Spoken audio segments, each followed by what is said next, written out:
na Barra da Tijuca, próximo ao hotel onde os BBBs ficam hospedados, né, pra lá. E estamos esperando o ônibus há quase 1 hora, já estou com diarreia quase. Peitando pra caralho, absoluto, tô na merda, porra. Enfim, o mar. Eu nunca vi da diarreia, é mentira. Ai, gente, é isso. É isso. Não, Mais um programa depois.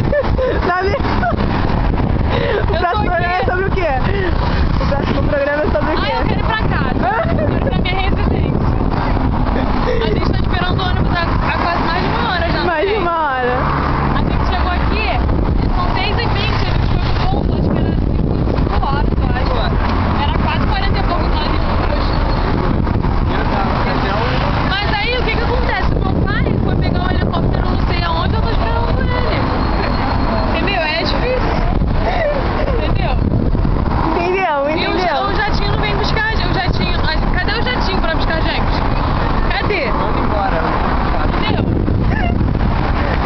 Ai, ai. Até apareceu o meu chofer veio aqui, mas eu tô estressada.